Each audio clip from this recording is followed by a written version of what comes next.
Good morning बच्चों। आज हम आप लोगों को एसएसटी क्लास सेवेंथ का पढ़ाने जा रहे हैं। मैं संजीव कुमार आप लोगों को एसएसटी पढ़ाऊंगा। और एसएसटी में आप लोगों की जो किताब चलेगी वो उत्तर प्रदेश शासन द्वारा निर्धारित किताब है। यही किताब आपको चलेगी और इस किताब को ही आप लोगों को आगे पढ़ना है। पहले हमने समर वेकेशन से पहले जो हमने एनसीईआरटी किताब पढ़ाई थी वो अब अभी नहीं चलेगी। अब आप लोगों को उत्तर प्रदेश द्वारा निर्धारित किताब को ही पढ़ना होगा जो कि हम लोगों को पढ़ाने के लिए बताया गया है। तो इस किताब को हम पढ़ाएंगे और सामाजिक विषय में मूलतः तीन विषय हैं: इतिहास, नागरिक शास्त्र और हमारा भूगोल। तो ये जो किताब है आपकी वो उत्तर प्रदेश बेसिक शिक्षा परिषद द्वारा चलाई जाती है और इसी किताब को हम पढ़ेंगे। तो इसमें आपका सबसे पहले जो है इतिहास हम पढ़ाने जा रहे हैं। आप लोगों को जो भी कार्य करना है वो सारा फेयर काम जो आपने समर वेकेशन से पहले जो इतिहास की कॉपी बनाई थी उसी कॉपी में कि आगे से करना है। बस ये है कि उसमें हमने 2 पार्ट करा दिए थे, लेकिन आप लोगों को 2 पार्ट के बाद फिर से पार्ट 1 लिखना है और 1 पार्ट लिख के जो भी मैं पढ़ाऊँगा, जो भी क्वेश्चन आंसर, जो भी आप लोगों को होमवर्क दूंगा उसको उस कॉपी में करते रहना है। जब भी विद्यालय खुलेगा तब हम उस कॉपी को चेक करेंगे या जो भी एग्ज़ाम लिया जाएगा वो इन्हीं जो भी हमने पढ़ाया है उसी में से हम प्रश्न उत्तर देंगे, या जो भी हम टेस्ट लेंगे वो इन्हीं पढ़ाए हुए विषय से ही टेस्ट लेंगे। उससे बाहर कुछ नहीं आएगा, जो भी हम पढ़ाएंगे उसी से आपका सब कुछ आना है।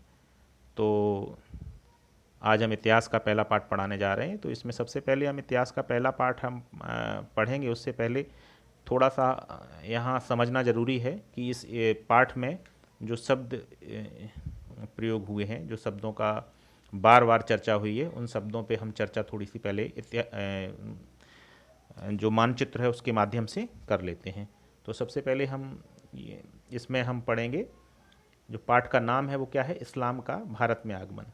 तो भारत में चाहे इस्लाम का आगमन हो या कोई भी भारत में आया है, तो वो भारत में आने का मुख्यतः जो रास्ता रहा है, भारत में जितने भी योद्धा भारत में आए हैं, जितने भी आक्रमणकारी भारत में आए हैं, वो एक ही रास्ते से आए हैं ज़्यादातर।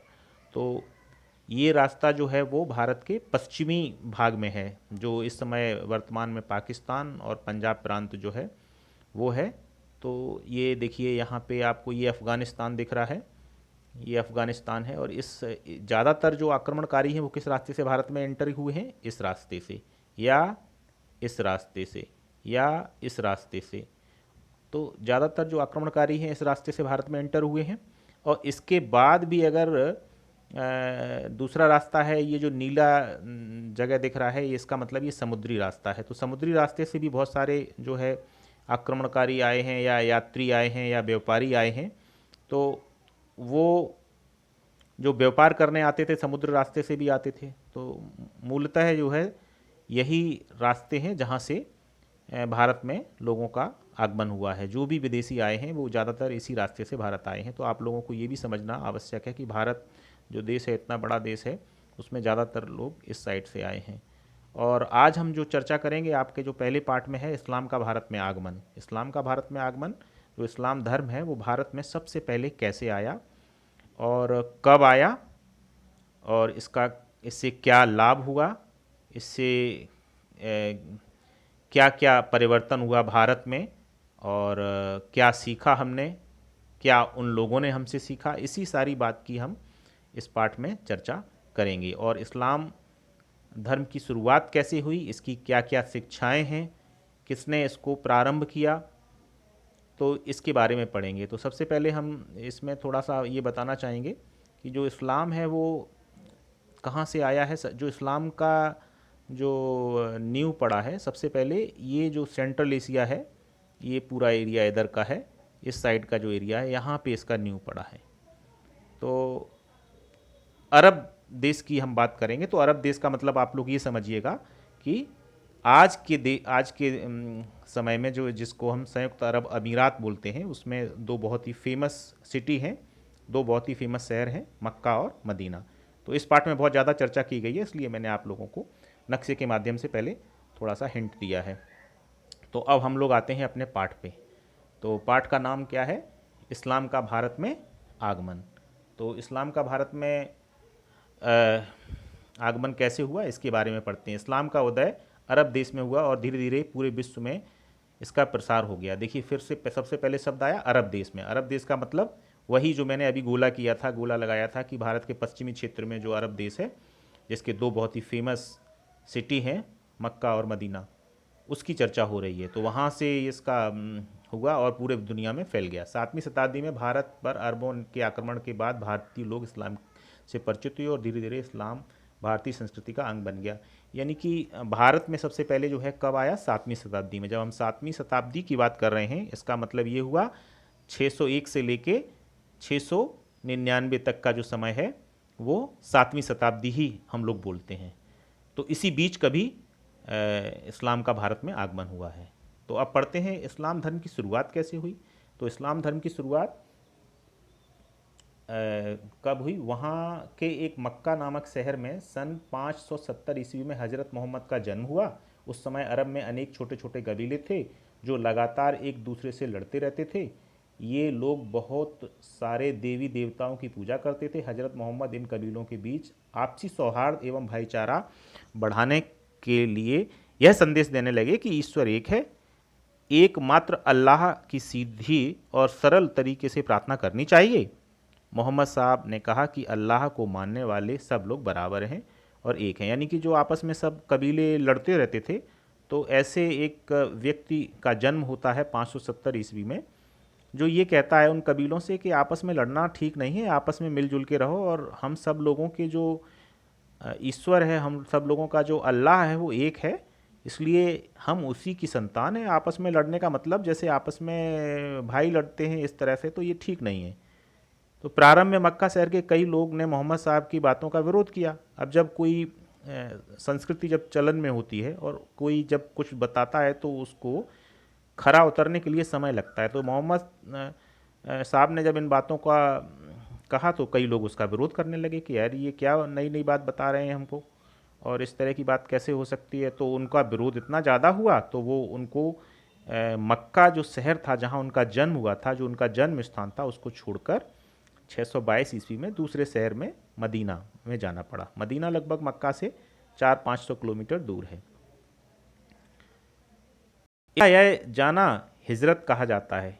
यानी कि जो वो मक्का शहर छोड़कर, और जब वो मक्का शहर छोड़कर जब वो मदीना पहुँचे, तो इस घटना को हम लोग इतिहास में किस नाम से जानते हैं? हिजरत। इसको आप ध्यान रखिएगा, आगे कई बार क्वेश्चन में भी पूछा जाता है। तो इसी समय से मुसलमानों का हिजरी संवत प्रारंभ होता है। धीरे धीरे अरब के सारे कबीले मोहम्मद साहब की बातें मानने लगे। इस्लाम धर्म अरब देश से प्रारंभ होकर दुनिया के कई देशों में फैला। मोहम्मद साहब की मृत्यु 632 ईस्वी में हुई। यानी कि मोहम्मद साहब की जो मृत्यु है वो कब हुई? 632 ईस्वी में उनकी मृत्यु हो जाती है। अब देखिए उनकी मृत्यु के बाद क्या होता है, उन्होंने क्या क्या शिक्षाएं दी और उसके बाद घटनाक्रम किस प्रकार बदलता है, इस बात को ध्यान रखना है। तो आगे बढ़ते हैं।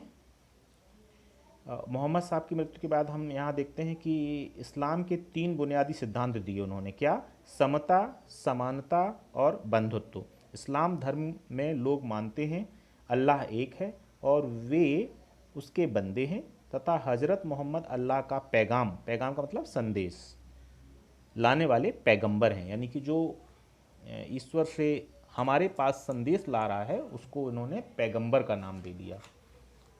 तो ये उसका मूल है इस्लाम का, जो उन्होंने शिक्षाएं दी। अब मोहम्मद साहब की जो शिक्षाएं थीं, उनको मोहम्मद साहब ने जो शिक्षाएं थीं उसका ये मूल था। अब उन्होंने मोहम्मद साहब ने क्या क्या शिक्षाएं दी इसके बारे में देखिए यहाँ पे आपके अगले पेज पे मोहम्मद साहब की शिक्षाएं। तो मोहम्मद साहब की शिक्षाओं के बारे में इसमें बताया गया है। क्या है, हम लोगों को स्टडी करना है। मोहम्मद साहब ने इस्लाम धर्म के मानने वालों के लिए जीवन में निम्न 5 सिद्धांत निर्धारित किए। यानी कि 5 बातें उन्होंने बताई, ये प्रत्येक इस्लाम को मानने वाले व्यक्ति को अवश्य रूप से करनी चाहिए। अगर वो इन चीज़ों को करता है तो वो सही मायने में इस्लाम जो धर्म है उसका पालन करता है। नंबर 1 कलमा, नंबर एक क्या है, देखिए मैं यहाँ पे इसको आप लोगों को थोड़ा हाईलाइट कर देता हूँ। नंबर एक क्या है, कलमा। तो कलमा क्या है, अल्लाह एक है और मोहम्मद साहब उसके पैगंबर हैं। नंबर दो क्या है, नमाज। नंबर दो क्या है, नमाज। तो नंबर दो नमाज, तो इसमें हम हाईलाइट करते जा रहे हैं, आप समझते जाइए। नमाज का क्या मतलब है, प्रतिदिन 5 बार नमाज पढ़ना।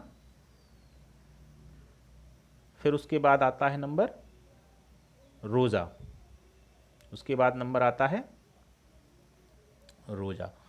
तो जो रोज़ा है उसका क्या मतलब है, रमज़ान का जो महीना होता है उसमें व्रत रखना, जक़ात, अपनी उपार्जित आय का 40वां हिस्सा गरीबों को सहायतार्थ देना। यानी कि जो भी धन कमाएंगे और जो भी धन हम कमाएंगे उस धन का 40वां हिस्सा, उस धन का 40वां हिस्सा जो है हम वो किसी की मदद करने में देंगे, मदद करेंगे उस हिस्से से।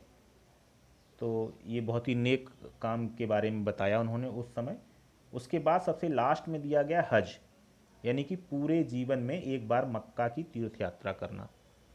यानी कि हम अपने जीवन में ये उद्देश्य लेके चलें कि हमको एक बार कम से कम मक्का जाना है और वहाँ पे होके आना है, जिससे कि हमारा पूर्ण जो इस्लाम की जो शिक्षाएं उसको हम पूर्ण रूप से पूर्ण कर सकें। तो मोहम्मद साहब के देहावसान के बाद अरब में खलीफाओं का प्रभुत्व स्थापित हो गया। खलीफा पैगंबर के उत्तराधिकारी के रूप में मुस्लिम जगत में धार्मिक गुरु तथा राजनीतिक प्रशासक होते थे। यानी कि जो मोहम्मद साहब की जब मृत्यु हो गई तो उस समय क्या हुआ कि उनकी मृत्यु के बाद जो धार्मिक गुरु थे खलीफा, उन लोगों ने उसका स्थान ले लिया। तो उसका स्थान लेने से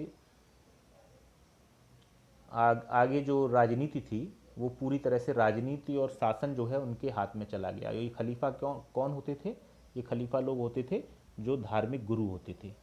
तो सत्ता पूरी तरह से उन्हीं के हाथ में चली और वो अपने हिसाब से आगे शासन करने लगे। भारत में अब ये जो चर्चा हमने की है ये सब सेंट्रल एशिया यानी मध्य एशिया की हम बात कर रहे थे। और मध्य एशिया में कौन कौन से देश आते हैं, सीरिया, इराक, ईरान, मिस्र, उत्तरी अफ्रीका तथा स्पेन। कुछ देश हैं जो जहाँ पे आप लोगों को ये ध्यान रखना है कि मूलतः ये जो इस्लाम है वो यहाँ से ही इसकी स्टार्टिंग होती है। ये देखिए, ये मैंने इसको गोला किया है, ये इसमें लिखा हुआ है सीरिया, इराक, मिस्र, उत्तरी अफ्रीका तथा स्पेन। तो इस प्रकार से यहाँ से ये फैलता है। और कैसे भारत में इसका आगमन हुआ इसके बारे में हाँ इसमें आगे दिया, भारत में इस्लाम धर्म का आगमन। तो भारत में इस्लाम धर्म का कैसे आगमन हुआ, भारत में इस्लाम धर्म समय समय पर कई तरह से आया, फैला। जैसे अरबों द्वारा भारत पर आक्रमण, कई जैसे आक्रमणकारी होते थे, उन्होंने भारत पर आक्रमण किया। तो जब लोग आए तो संपर्क में आए भारतवासी अरब व्यापारियों के माध्यम से। कुछ लोग व्यापार करने आए थे, जैसे मैंने आपको शुरुआत में बताया था नक्शे के माध्यम से, जो मानचित्र के माध्यम से, कि कैसे लोग व्यापार भी करने आते थे। तो लोग संपर्क में आएंगे ईरानी शरणार्थियों और सूफी संतों के आने से। यानी कि जो ईरान जो देश है, भारत के बगल में कौन सा देश है, पाकिस्तान, और पाकिस्तान के बगल से कौन सा देश है, ईरान। तो ईरान में जो इस्लाम मानने वाले लोग थे उन पे भी आक्रमण जब हुआ तो ईरानी लोगों ने क्या किया, भारत में शरण ले ली। और भारत में जब शरण ले ली तो भारत के लोग भी उसके संपर्क में आ गए। तो इस प्रकार भारत के लोगों ने जाना कि ये एक इस्लाम धर्म भी है और इसके लोग किस तरह से रहते हैं, क्या करते हैं, क्या सोचते हैं, उनकी क्या, ये सब चीज़ें जानना शुरू किया। अरबों का आक्रमण भारत पर सबसे जो कई कारण थे उनमें सबसे पहला है अरबों का भारत में आक्रमण। अरबों का भारत में आक्रमण सबसे पहले हम इसको पढ़ रहे हैं, अरबों का भारत में आक्रमण। तो अरबों का भारत में आक्रमण, अरबों का पहला आक्रमण कब हुआ, खलीफा उमर के समय 636 ईस्वी में थाना पश्चिमी तट पर हुआ। यह आक्रमण सफल नहीं हुआ। इस आक्रमण से भारतीय लोग सबसे पहले इस्लाम धर्म के मानने वाले के संपर्क में आए। इसके बाद समय समय पर भारत पर अरबों का आक्रमण होता रहा। इसमें पूर्ण सफलता मोहम्मद बिन कासिम को प्राप्त हुई। मोहम्मद बिन कासिम ने 712 ईस्वी में सिंध के शासक राजा दाहिर को पराजित कर सिंध पर अरबों का राज्य स्थापित किया। यानी कि सबसे पहले जो आक्रमण हुए उसमें सफल नहीं हुए अरब लोग। अरब लोगों का मतलब जो अरब में रहने वाले, जो मैंने बात किया था कि वो, लेकिन बाद में 712 में एक शासक हुआ, क्या नाम था उसका, मोहम्मद बिन कासिम, जो भारत में आया और वो सफल हो गया। और उसने भारत के जो शासक थे राजा दाहिर को पराजित कर दिया। सिंध, सिंध का मतलब क्या है, पंजाब, जो आजकल पंजाब है ना उसके बगल में ही सिंध है। तो वहाँ पे राजा थे तो उनको पराजित कर दिया और इस प्रकार से भारत में इस्लाम का आगमन हुआ। इसके बाद बात आती है, कई अरब व्यापारी जो इस्लाम धर्म को मानते थे भारत के पश्चिमी तट पर व्यापार करने आते थे। वहाँ के बंदरगाहों में वे छोटी छोटी बस्तियाँ बनाकर बसे। राजाओं ने उन्हें बसने में मदद की, उन्हें अपने घर गोदाम बनाने के लिए ज़मीन दी। इन व्यापारियों के प्रभाव से आसपास के लोग इस्लाम धर्म से परिचित हुए। तो कुछ लोग व्यापार करने, हमने आपको बताया था कि व्यापार करने भी आते थे। देखिए इसमें एक चित्र छपा है, इसमें एक अरब व्यापारी को रहने के लिए जो व्यवस्था की गई है वो इसमें दिखाया गया है। देखो इन लोगों ने किस तरह का लिबास पहन रखा है, लोगों के कपड़े देखो, ये देखने लायक हैं कि कपड़े देखो, ये कपड़े कैसे पहन रखे हैं इन लोगों ने, कैसे रह रहे हैं, ये जो जगह है वहाँ। तो ऐसे करके लोग संपर्क में आते गए और इनके बारे में जानते गए। तो ये तो भारत में इनका तीसरा एक कारण है। भारत, तीसरा कारण है भारत के उत्तरी हिस्सों में इस्लाम धर्म की जानकारी ईरानी शरणार्थियों के द्वारा आई। सन 900 के लगभग ईरान देश पर तुर्क कबीले हमले कर रहे थे। यानी कि ईरान जो देश था वहाँ सब इस्लाम को मानने वाले लोग थे, लेकिन जो तुर्क एक बहुत ही खूंखार जाति थी उसने हमला ईरान पे किया। तो ईरान के लोग भाग कर भारत में आ गए। जब भारत में आ गए तो भारत के लोग उनके संपर्क में आ गए। तो उन्होंने जाना कि अच्छा ये लोग ऐसे कपड़े पहनते हैं, ये इनका ये सोचना है, इनके ईश्वर का, अल्लाह का नाम ये है, ये ऐसी ऐसी बातों को मानते हैं, तो इस्लाम के संपर्क में आ गए। इसके साथ ही उनके साथ कई कारीगर भी आ गए, संत भी आ गए, सिपाही भी आ गए, सेनाओं में शामिल हो गए। भारत के जो राजा थे उनकी सेनाओं में काम करने लगे। ईरानी लोग मुसलमान थे, इनके संपर्क में आकर बहुत से लोगों को इस्लाम के बारे में जानकारी मिली। ये तो बात हुई कई तरीके से। उसके बाद आगे हम बढ़ते हैं। 12वीं शताब्दी के अंतिम दशक में भारत में तुर्क लोगों ने अपना साम्राज्य स्थापित किया। अब ये तुर्क कौन है? तुर्क एक जगह है सेंट्रल एशिया में, मध्य एशिया में, वहाँ से लोग जो है आए तो उनको तुर्की कहा गया।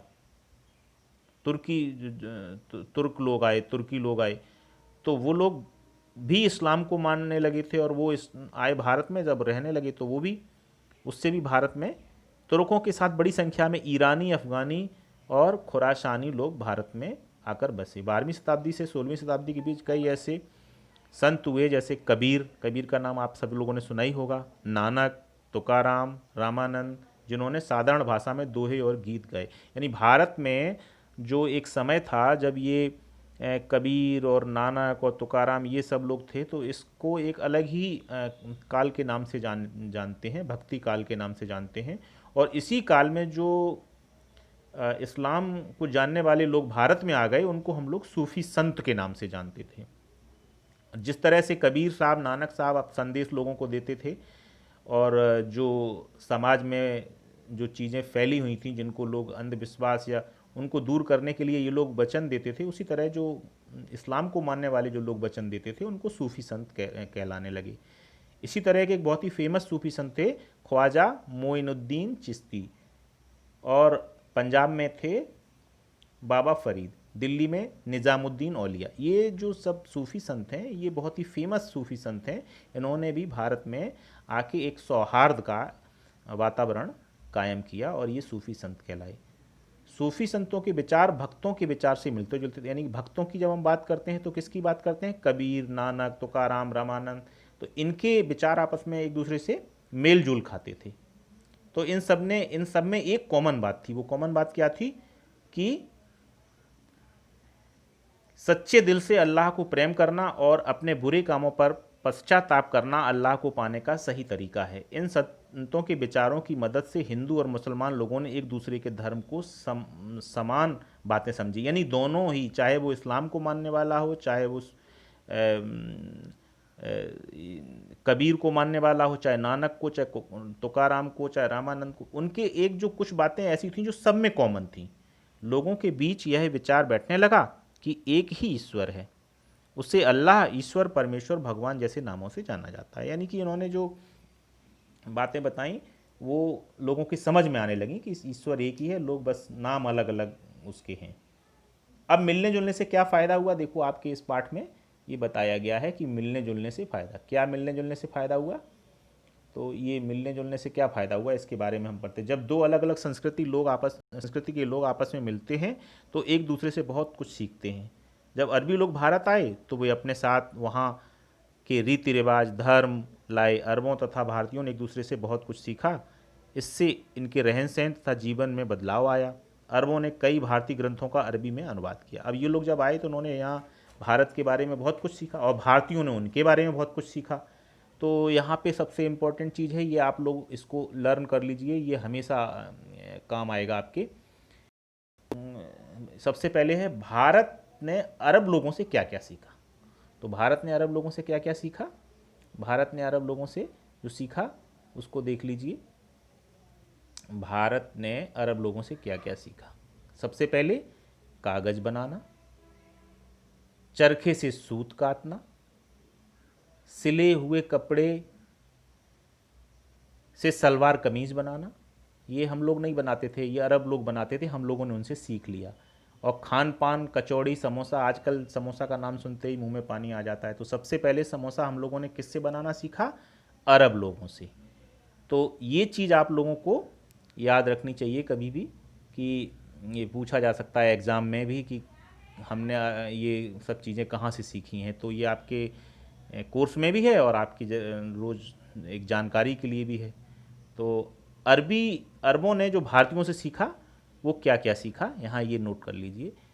अरबी लोगों ने क्या सीखा, उन लोगों को नंबर लिखना नहीं आता था, गिनती लिखना नहीं आता था। तो उन्होंने, जो भारत में लोग गिनती लिखना जानते थे और बहुत बड़ी बड़ी संख्या लिखना जानते थे पहले से ही, तो अरब लोगों ने क्या किया, सबसे इम्पोर्टेंट चीज़, उन्होंने भारतीयों से ये संख्या, हिंदी संख्या से अरबी संख्या बना ली उन्होंने, और संख्याओं से वो गणना करना सीख गए। भारत में ज्योतिष का चलन बहुत ज़्यादा था तो इन्होंने ज्योतिष शास्त्र सीख लिया, गणित सीख लिया। शतरंज का खेल देखिए, बहुत इंपॉर्टेंट है, शतरंज का खेल कहाँ से, अरबों ने भारत से सीखा। और भारत का संगीत भी अरब लोग सीख के गए। और इसके अलावा इन लोगों ने क्या सीखा, इन लोगों ने चिकित्सा शास्त्र, आयुर्वेद का ज्ञान भी इन्होंने भारत से सीखा। ये सबसे इम्पोर्टेंट, ये सब भारत से सीख के ये लोग अपने देश गए और वहाँ पे इसका प्रसार किया। तो एक तरह से देखा जाए तो भारत का ही प्रसार जो है, प्रचार प्रसार हो गया।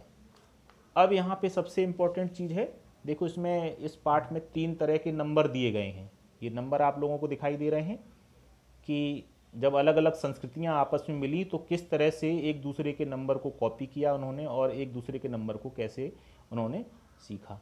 तो इस नंबर को सबसे पहले इसमें क्या दिया है, सबसे पहले दिया है हिंदी अंक, हिंदी उसमें दिए गए हैं। तो हिंदी अंक में हम लोग कैसे पढ़ते हैं, 0, 1, 2, 3, 4, 5, 6, 7, 8, 9, हम लोग हिंदी में इसी तरह से पढ़ते हैं, सभी बच्चे जानते होंगे। अब अरबी तो हम लोग पढ़ना जानते नहीं हैं, लेकिन अरबी के अंकों को भी पढ़ने का तरीका अलग होता है और देखो उनके अंक भी अलग हैं। तो अरबी के अंक जो हैं वो अरबी लोग आए, उनके बहुत सारे ऐसे शब्द थे वर्णमाला में जो नहीं थे, जैसे सा वर्ड नहीं था, तो उन्होंने अरबी के अंक भी भारत के अंकों से अरबी के अंक ईजाद कर लिए, यानी खोज लिए, और उन्होंने इसको कैसे पढ़ना शुरू किया। जैसे हम लोग शून्य पढ़ते हैं, वो क्या पढ़ते हैं, सिफर। एक पढ़ते हैं हम लोग, वो क्या पढ़ते हैं, वाहिदुन, स्नानी, सलासा, अरबा, हमजा, सित्ता, सबैन, समानिया, तिस्सा। तिस्सा का मतलब 9, 9। और इसी प्रकार हम जो दूसरे अंक दिए गए हैं बगल में, वो कौन से दिए गए हैं, अंतर्राष्ट्रीय अंक। अंतर्राष्ट्रीय अंक का मतलब इंटरनेशनल नंबर्स, जो आज की डेट में हम लोग पूरे दुनिया में किसी भी देश में जाएंगे तो यही अंक यूज होते हैं। 0, 1, 2, 3, 4, 5, 6, 7, 8, 9। तो ये अंक तो आप सभी लोग जानते होंगे, केवल आपको जो अरबी अंक हैं वो नहीं आते हैं, लेकिन इसमें एक बताया गया है, समझाया गया है। तो ये जो संस्कृतियाँ आपस में एक दूसरे के करीब आई, तो उन लोगों ने ये एक दूसरे के बारे में बातें जानी। अब आगे इसमें दिया गया है आपके यहाँ जो हमको स्टडी करना है, वो क्या करना है कि तुर्क आक्रमण के समय भारत की जो स्थिति थी वो क्या थी। जो जब तुर्कों का आक्रमण हुआ भारत में, तो उस समय भारत की क्या स्थिति थी। भारत उस समय कई छोटे छोटे राज्यों में बटा हुआ था, और वो आपस में राजा लड़ते रहते थे, आपस में एक दूसरे से लड़ते रहते थे, और ज़्यादातर जो राजा थे वो राजपूत राजा थे। तो राजपूत राजा थे, तो वो लड़ते थे आपस में, जिससे क्या थी, एकता नहीं थी देश के अंदर, और बहुत सारी राज्यों में, छोटे छोटे राज्यों में देश बटा हुआ था, और जाति पाति का जो भेदभाव था बहुत ही मजबूत हो चुका था। यानी कि यहाँ जाति व्यवस्था सबसे जो कठोरतम स्थिति में थी वो उसी समय में थी। तो खान पान वगैरह सब, वो दूसरे का खान पान पसंद नहीं करते थे।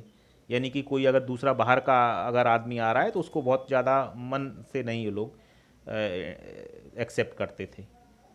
अब जब तुर्क आक्रमण हुआ तो उन दिनों क्या हुआ कि कई छोटे छोटे जो राजा सामंत थे, जैसे उत्तर भारत में कौन कौन था, तोमर, चौहान, गढ़वाल, चंदेल, चालुक्य जैसे राजपूत वंशों के राज्य थे।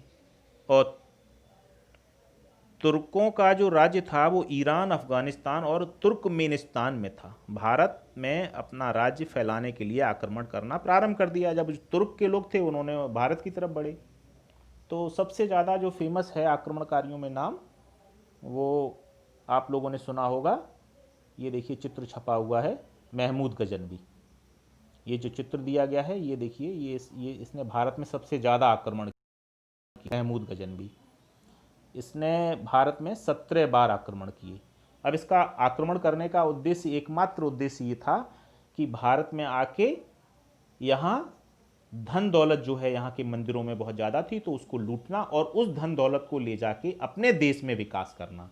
और अपने देश में जब विकास करेगा तो फिर वो उसका राज्य जो है दूसरे जो देश उसके अड़ोसी पड़ोसी देश हैं उनसे ज़्यादा आगे निकल जाएगा। ये सोच के महमूद जो गजनवी है वो बार बार भारत में आक्रमण करता था, और उसने बहुत सारा धन भारत से लूटा, इसलिए उसको कई आक्रमण करने पड़े।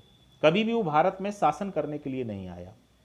उसके बाद फिर किसका नंबर आता है, जो तुर्क लोग थे, इनकी जो मैं बात कर रहा हूँ बार बार आक्रमण करते थे। महमूद गजनवी ने 1000 ईस्वी से लेके 1025 तक 17 बार आक्रमण किए, यानी 17 आक्रमण किए। जब भी उसे धन की ज़रूरत होती तो लूटता था और चला जाता था। सबसे बड़ा जो उसने आक्रमण किया वो कहाँ किया, जो भारत का सबसे फेमस सोमनाथ मंदिर, देखो ये लिखा हुआ है सोमनाथ मंदिर, यहाँ पे उसने आक्रमण किया था और यहाँ से बहुत सारी धन संपदा लूट के ले गया था, और उस धन संपदा से अपने देश का विकास किया था। देखो ये सोमनाथ मंदिर का चित्र छपा हुआ है, ये आज के समय हम जो सोमनाथ मंदिर देख रहे हैं वो है। तो इससे उसने, और सोमनाथ मंदिर जो है गुजरात में स्थित है, समुद्र के किनारे है, और इसमें जो है बहुत ही फेमस है, और इसमें बहुत सारी धन संपदा थी। और बाद में ये मंदिर कई बार तोड़ा गया, कई बार इसको बनाया गया। लास्ट में जो सबसे 1951 में इसमें जो भारत के पहले राष्ट्रपति थे डॉक्टर राजेंद्र प्रसाद, उन्होंने इस पे इसका वो जीर्णोद्धार किया, यानी इसको दोबारा से सही कराया, और इसको आज भी वो उसी स्थिति में है और उससे भी संपन्न स्थिति में है। तो उसके बाद हम इसमें देखते हैं, आप लोगों का ये भारत का नक्शा दिया गया है और इसमें ये बताया गया है कि भारत जो है 950 से लेके 1250 यानी 300 वर्ष तक जो भारत में प्रमुख राजवंश थे, यानी कौन कौन से राजवंश जो राज्य करते थे उसके बारे में इसमें चर्चा की गई है। इस पे आप लोग ध्यान से देख लीजिए। उत्तर भारत में कौन कौन था, तोमर, गुर्जर, प्रतिहार, चौहान, भट्टी, परमार, और पूर्वी भारत में बिल्कुल दूर भीम, पाल, और दक्षिण भारत में चोल, पांडे, कलचुरी, परमार, ये जो दक्कन का एरिया आजकल मध्य प्रदेश महाराष्ट्र है, इसमें यादव, परमार और ये सब लोग जो है गुजरात में परमार लोग थे, चालुक्य लोग थे। तो ये सब जो है एरिया आपको इसमें आप ध्यान से देखेंगे तो इसमें सब कुछ समझ में आ रहा है कि कौन सा राज्य जो है, ये इसके बारे में आप लोग अच्छे से इसको स्टडी कर लेंगे। और उसके बाद जो है हम इसमें देख रहे हैं कि अल बरूनी एक बहुत ही बड़े विद्वान थे। अल बरूनी देखो इसमें दिखाया गया है, इसकी चर्चा की गई है अल बरूनी की। तो अल बरूनी जो है ये बहुत बड़े विद्वान थे। इन्होंने मध्य एशिया में, ये अपने भारत में आए थे। इनका असली नाम क्या था? इनका असली नाम क्या था अल बरूनी का? अबू रेहान मोहम्मद बिन अहमद। और इनका जन्म जो है 973 ईस्वी में खीवा मध्य एशिया में हुआ था। अल बरूनी महमूद गजनबी के समकालीन, महमूद गजनबी जब भारत में आक्रमण कर रहे थे, जिन्होंने 17 आक्रमण किए थे, उनके समय में ये उसी के समय के ये थे। और इन्होंने ये भारत आए थे। इन्होंने क्या किया था? संस्कृत भाषा, भारतीय दर्शन, ज्योतिष शास्त्र का अध्ययन किया था। अल बरूनी ने अपनी पुस्तक, इनकी बहुत ही फेमस पुस्तक है, बार बार इसका नाम आपको पूछा जाएगा, इसको आप से लर्न कर लेना। इस पुस्तक का नाम बार बार पूछा जाता है कि अल बरूनी ने कौन सी पुस्तक लिखी थी? तहकीके हिंद। कौन सी पुस्तक लिखी थी? तहकीके हिंद। तो ये किताब आप लोग अच्छे से लर्न कर लें। इस किताब में इन्होंने भारत के बारे में बहुत सारी बड़ी विस्तार से व्याख्या की है, जैसे कि विदेशियों के प्रति भारत, मतलब भारत में क्या स्थिति थी जब आए, इन्होंने क्या देखा, ये एकदम प्रत्यक्षदर्शी थे।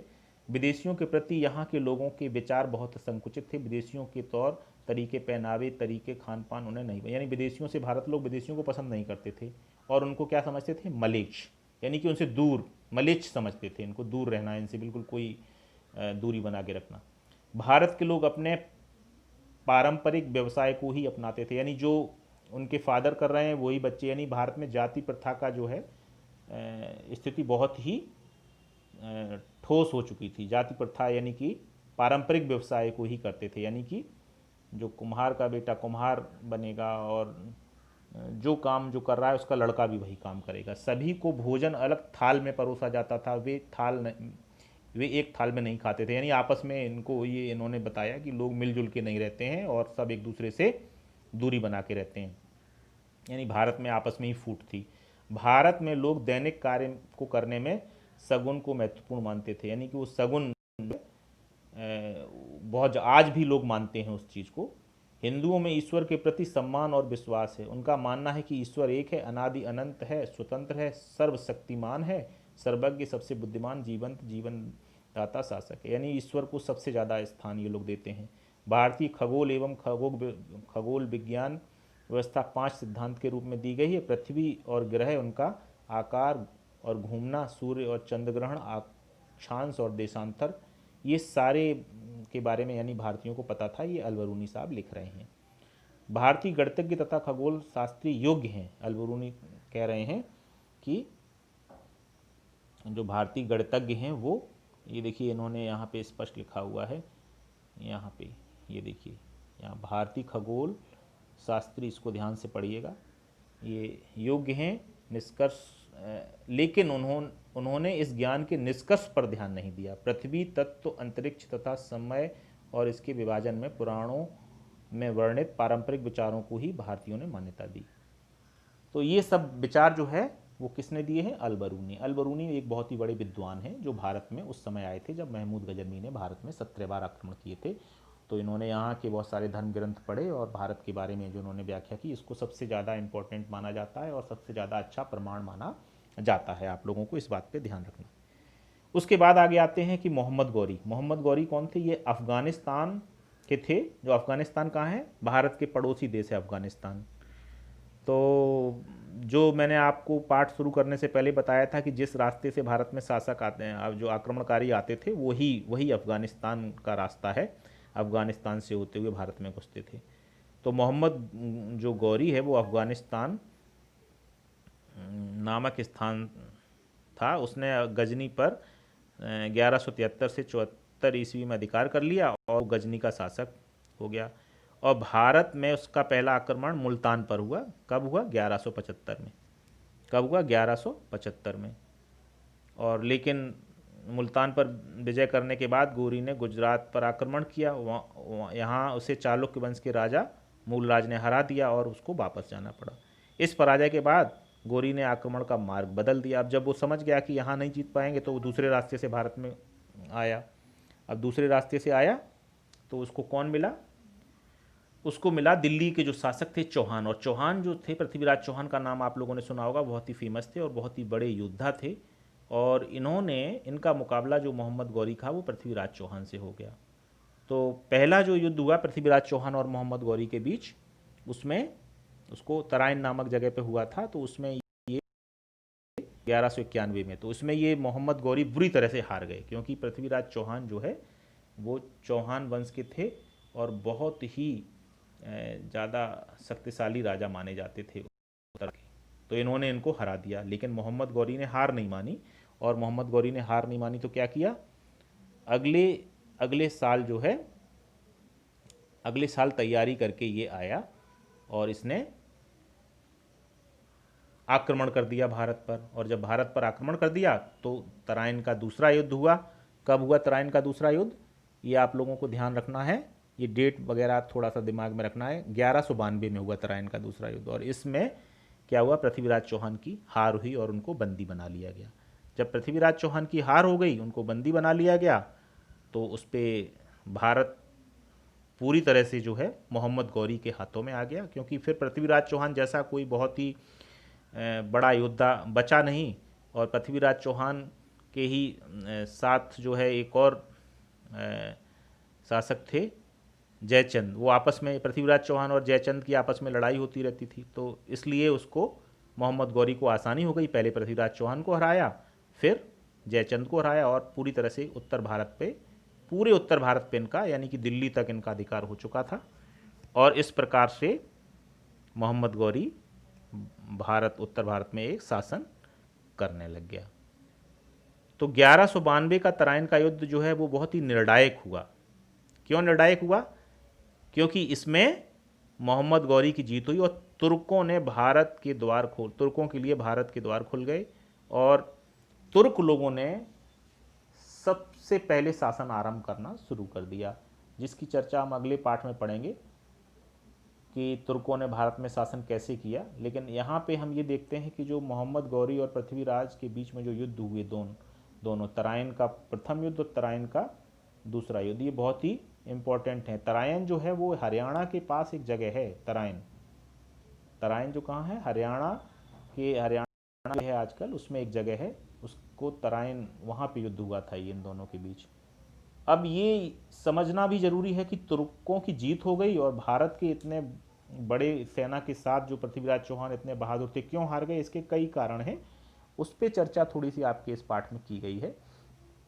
हार के कारणों पे देखो, तो उसमें आप लोगों को ये इसमें चर्चा की गई है। सबसे पहले क्या था? राजपूत राजाओं में एकता का अभाव था। यानी कि राजपूत जो राजा थे वो क्या करते थे, इनमें आपस में एकता नहीं थी। तो इसलिए ये लोग, देखिए ये लिखा है, राजपूत राजाओं में एकता का अभाव। फिर दूसरी बात थी राजपूतों द्वारा पुरानी युद्ध प्रणाली व शास्त्रों का प्रयोग। यानी ये जो युद्ध में सामान यूज करते थे, वो पुराने होते थे, है ना।